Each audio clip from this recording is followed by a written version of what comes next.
देख रहे हैं जालौन मेट्रो जनपद की आवाज।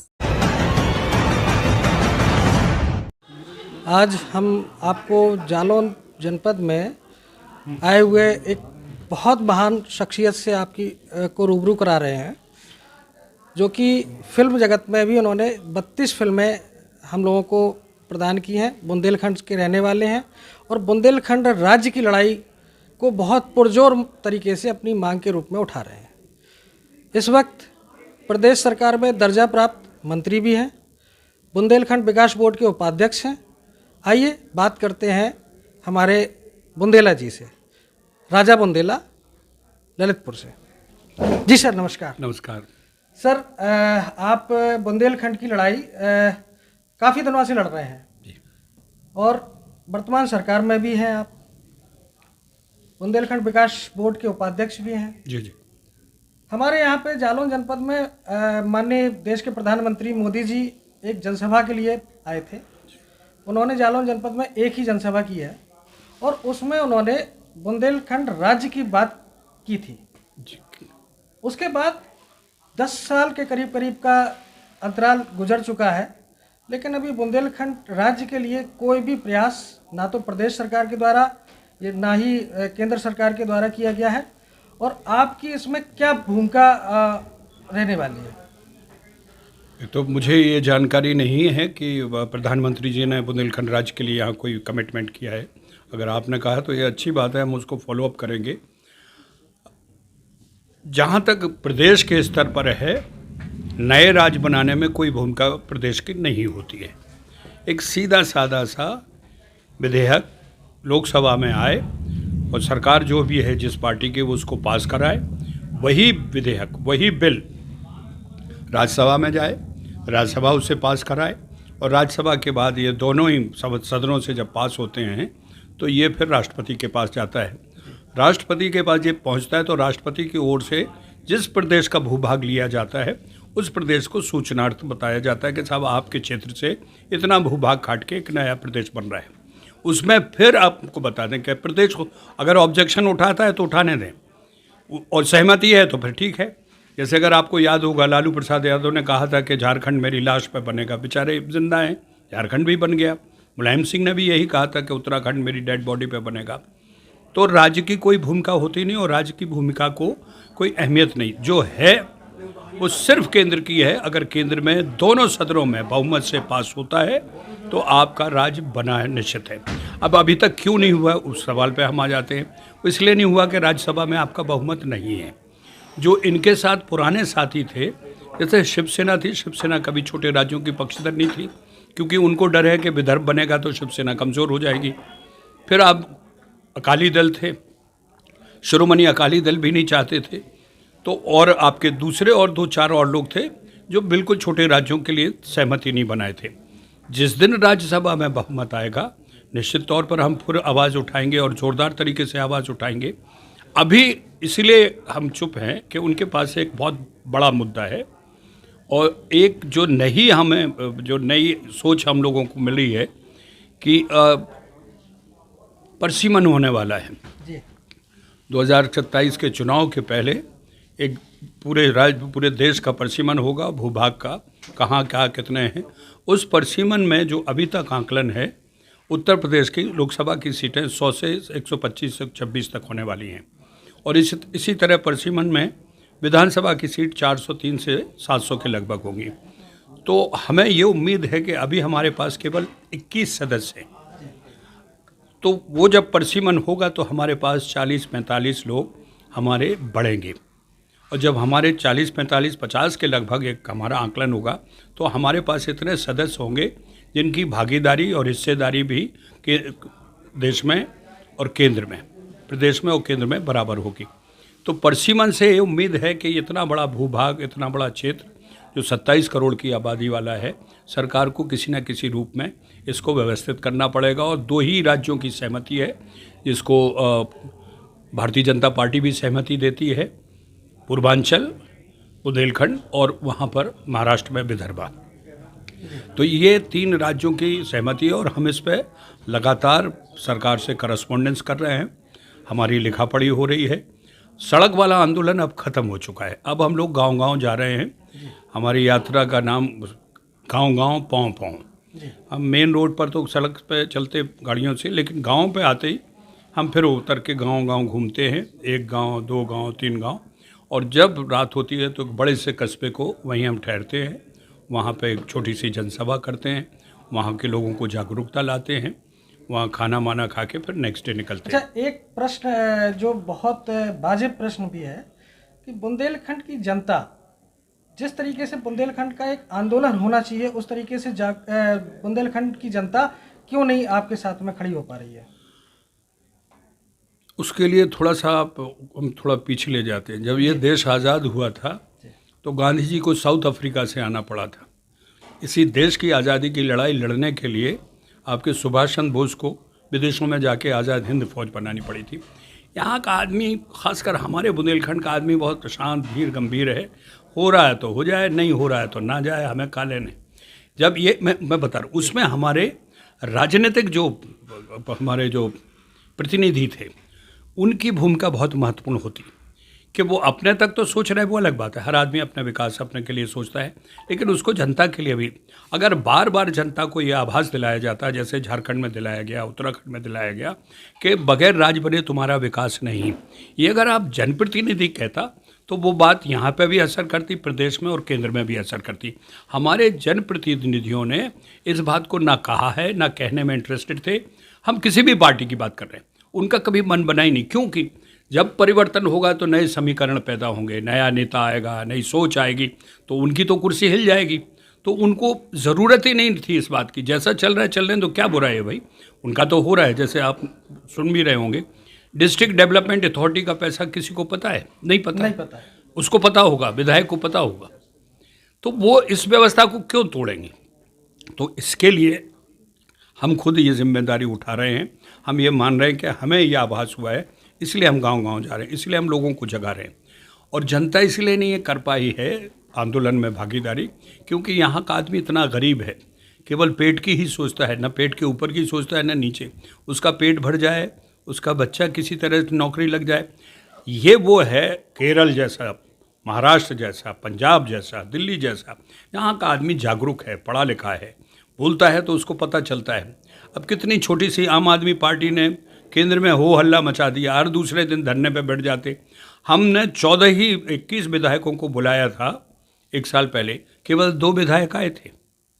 अब आप सोचिए, विधायकी मतलब किसी का नाम नहीं लूँगा मैं, लेकिन जब लोगों के प्रतिनिधियों की इतना सोच नहीं है तो जनता की क्या सोच होगी? अच्छा, बुंदेलखंड अगर एक मायने में देखा जाए तो खनिज संपदाओं से भरा हुआ क्षेत्र है। निश्चित। आप बुंदेलखंड के एक छोर से अंतिम छोर तक अगर देखेंगे तो यहाँ पे मार्बल के पत्थर और आपको बालू, जो लाल मोरंग जिसको हम लोग सबसे बड़ा खजाना बोलते हैं, ग्रेनाइट्स वगैरह, ये सारा सब कुछ बुंदेलखंड में है। इतना पैसा, इतना अर्थ यहाँ से बाहर जा रहा है, तो और इसका किसी भी प्रकार के जनप्रतिनिधियों को, किसी को कोई फर्क नहीं पड़ता है। तो उसमें आपने कभी उनसे सहयोग मांगने की बात नहीं की है?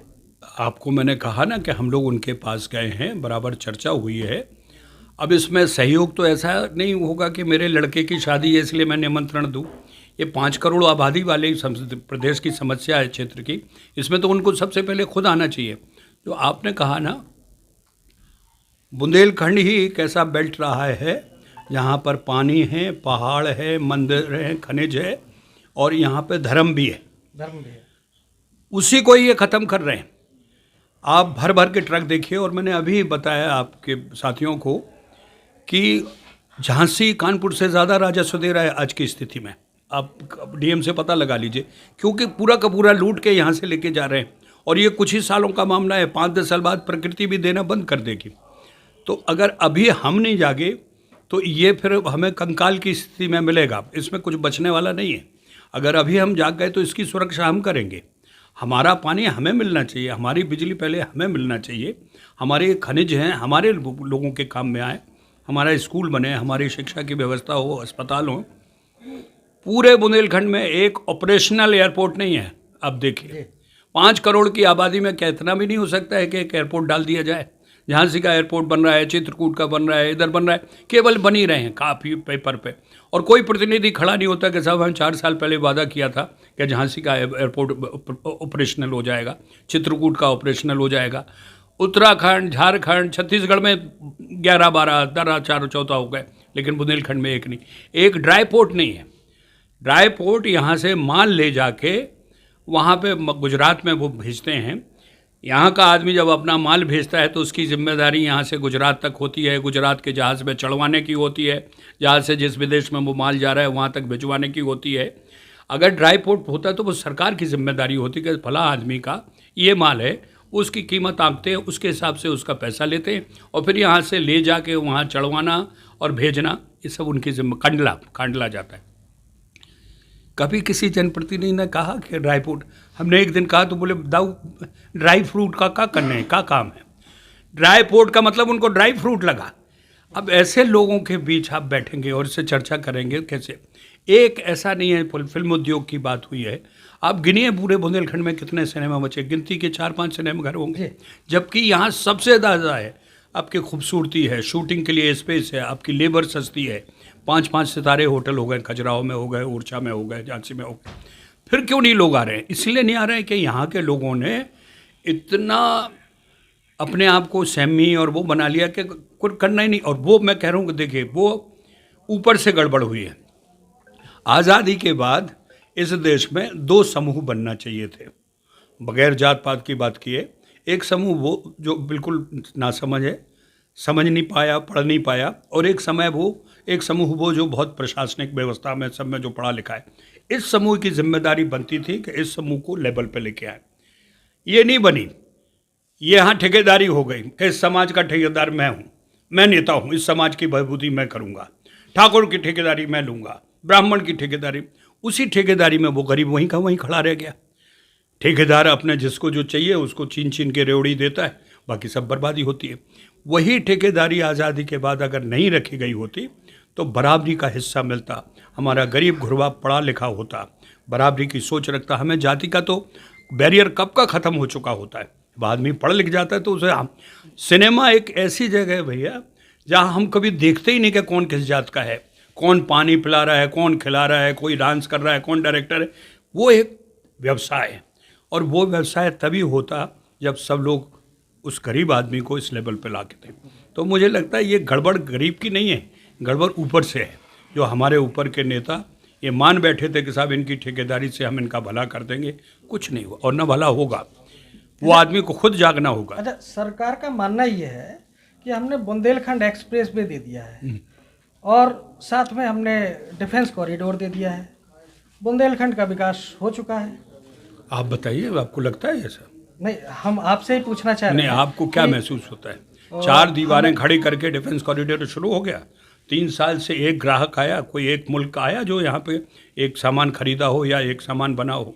बुंदेलखंड एक्सप्रेस वे बनाकर 600 रुपये आप टोल टैक्स कर दोगे, कौन चढ़ेगा उस सड़क पर? यहाँ का आदमी 600 रुपये में 2-3 बार लखनऊ हो आएगा, चाहे भले ही पैदल जाना पड़े। आप हमने खुद कहा था कि आप टोल टैक्स के आसपास वहाँ पे दुकानों रेडी दे दीजिए, उस एरिया के तो मजदूर को काम मिलेगा ना। चाय की रेडी हो, नाश्ते की, परोठे की, मूंगफली की, वो भी नहीं। आप जाइए देखिए, वो सारी बैरिकेटिंग कर दी, मतलब रेडी वालों को। उससे किसको लाभ हुआ? मुझे ये उनका डेवलपमेंट प्लान है, और देश के लिए कोई बुरा नहीं है। हर देश में ऐसा होना चाहिए, यातायात की सुविधा होना चाहिए, वो बहुत ज़रूरी भी है। लेकिन उससे यथास्थान वहाँ के लोगों को क्या फ़ायदा मिल रहा है, उनको क्या मिल रहा है? मुझे तो नहीं लगता है कि इन 4-6 चीज़ों से जो आपने गिनाई हैं किसी गरीब को कोई फ़ायदा हुआ हो। हाँ, फ़ायदा हुआ है, लाडली कन्या से हुआ है, आपका गैस योजना से हुआ है, आप बैंक का ज़ीरो टॉलरेंस से, ज़ीरो खाते, इन सब से फ़ायदे हुए। आखिरी बात आपसे ये जानना चाह रहे हैं, जो आपकी पदयात्रा आप शुरू करने वाले हैं, लोगों को जो जागरूक करने के लिए आप पदयात्रा शुरू करने वाले हैं और वो गांव-गांव तक आपकी जाने वाली है, तो उसका क्या आपका प्लान है? हमारा प्लान ये है कि हर गांव से हम 2 बच्चे ले रहे हैं जी, जो हमारे समूह के साथ जुड़ेंगे, और हम उनको ये जिम्मेदारी देते हैं कि आपके गांव में जो लोग ऐसे हैं जो शिक्षित हैं, जो समझ सकते हैं, उनको बैठ के कम से कम ये समझाओ कि तुम्हारे पास क्या था और तुम्हारे पास अब क्या है। ये इसलिए बन पड़ा है कि शहर का आदमी बहुत होशियार है। वो हाँ हाँ तो करेगा और अल्टीमेटली हाथी, साइकिल, कमल और हाथी वो पे झुक जाएगा। हम अभी भी गांव का आदमी मुझे लगता है अभी बहुत ईमानदार है।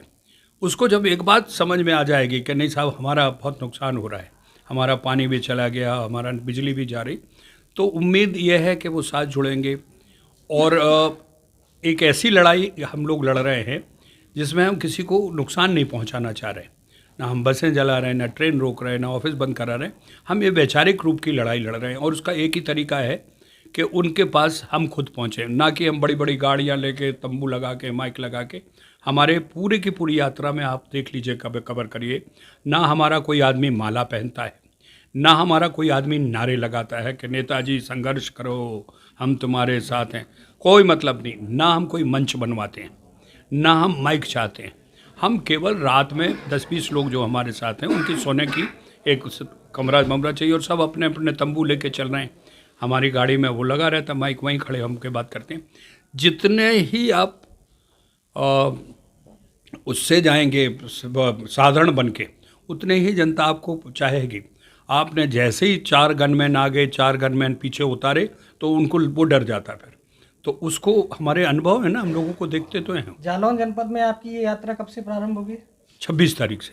कहाँ किस कहाँ है आश्रय जी? कहाँ है ये जनाब? आइए इधर आइए, वो आपका परिचय करवा दें। तरह के संयोजक हैं कर्णधार। अभी आपने बात सुनी राजा बुंदेला जी की। अब पदयात्रा के जो संयोजक हैं डॉक्टर आश्रय सिंह जी, वो जालौन जनपद में जो पदयात्रा होने वाली है बुंदेलखंड राज्य के लिए, तो उसके बारे में, उसके विषय में संपूर्ण जानकारी आपको प्रदान करेंगे। जी डॉक्टर नमस्कार। नमस्कार। जय बुंदेलखंड। हमारी यात्रा गांव-गांव पाँव-पाँव यात्रा, जो कि पहला चरण जिसका आपके 12 अक्टूबर ललितपुर के तुवर मंदिर से प्रारंभ हुआ था और जिसका विश्राम पहला झांसी में आपके लाइट पे, तो हमारे उस यात्रा के चरण में 2 जिले ललितपुर और आपका झांसी संपूर्ण हो गया था। फिर इसके विश्राम के बाद अब दोबारा पुनः इस यात्रा का जनपद जालौन में शुभारंभ हो रहा है। 26 तारीख को, 26 दिसंबर, रक्तदंतिका शक्तिपीठ है आपके कोटरा सैदनगर में।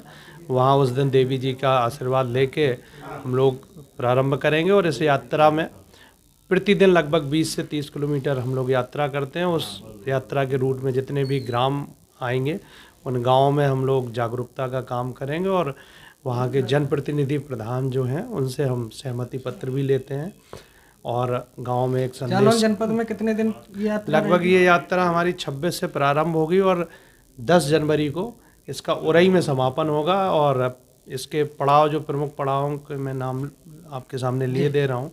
जैसे पहला हम लोग कोटरा से शुरू करेंगे। कोटरा के बाद हमारा एट के बाद हमारा कौंच के बाद हमारा बंगरा जो है कुठौंदा, वहाँ पे एक पड़ाव है। इसके बाद हमारा माधोगढ़ है, माधोगढ़ के बाद हमारा कुठौंद है, कुठौंद के बाद जालौन है, जालौन के बाद न्यामतपुर है, न्यामतपुर के बाद कालपी है, कालपी के बाद कदौरा है, कदौरा के बाद आटा है। आटा से फिर हम इस रूट से, जो मुसमरिया वाला रूट है, इस सुहाकर खेरा होते हुए फिर हम उरई में इसका समापन करेंगे। और इस पूरी यात्रा के माध्यम से पूरे जनपद में एक हम लोग कोशिश करेंगे कि इस जन जागरूकता अभियान में और बुंदेलखंड के भविष्य के लिए बुंदेलखंड के लोग, जनपद जालौन के लोग एक साथ आएँ और लोकतांत्रिक तरीके से अपने केंद्र सरकार, राज्य सरकार तक हम एक संदेश देने का काम करें कि हम बुंदेलखंडी लोग अब अपना बुंदेलखंड राज्य चाहते हैं अपने भविष्य के लिए, अपने विकास के लिए। जी बहुत बहुत धन्यवाद। बहुत आभार, धन्यवाद। बुंदेलखंड राज्य की लड़ाई में हम भी चाहते हैं, चूँकि मैं भी एक बुंदेलखंडी हूँ, तो मैं भी ये चाहता हूँ आपकी लड़ाई में मैं भी भागीदार बनूँ और आपकी यात्रा सफल हो। और इसी शुभकामनाओं के साथ आपने जो अपनी बात जालौन मेट्रो के माध्यम से जनता के बीच रखी, उसके लिए बहुत बहुत धन्यवाद, बहुत बहुत बधाई आपकी यात्रा के लिए। मैं बस आपके मेट्रो के माध्यम से केवल इतना कहना चाहूँगा कि ये व्यक्ति विशेष या समूह विशेष की लड़ाई नहीं है। इसका आह्वान जनता को करना पड़ेगा। आप अपने घर में बैठ के अगर ये न्यूज़ देख रहे हैं, चैनल देख रहे हैं, सुन रहे हैं, तो मैं विनती करता हूँ कि किसी न किसी रूप में इससे ज़रूर जुड़ें। आपका जुड़ना आपको नहीं मालूम कि कितना हमारे लिए महत्वपूर्ण होगा। आप जहाँ जिस रूप में होंगे, चाहे जय जय बुंदेलखंड कहें चाहे लिखें, अगर ये आपने कर दिया, कर दिखाया, तो आप ये मान के चलिए कि फिर इस लड़ाई को और इस राज को कोई रोकने वाला नहीं है। तो आप लोग हमारे साथी बनिए, आप लोग भी इस लड़ाई को अपनी लड़ाई समझकर सड़क पर तो ना आएँ, लेकिन घर घर बुंदेलखंड की बात ज़रूर कहें। अपने खतों खिताबत में, अपनी नमस्कार में, फ़ोन पे जय जय बुंदेलखंड कहें, तो ये चर्चा होगी। जय बुंदेलखंड। बहुत बहुत धन्यवाद। धन्यवाद।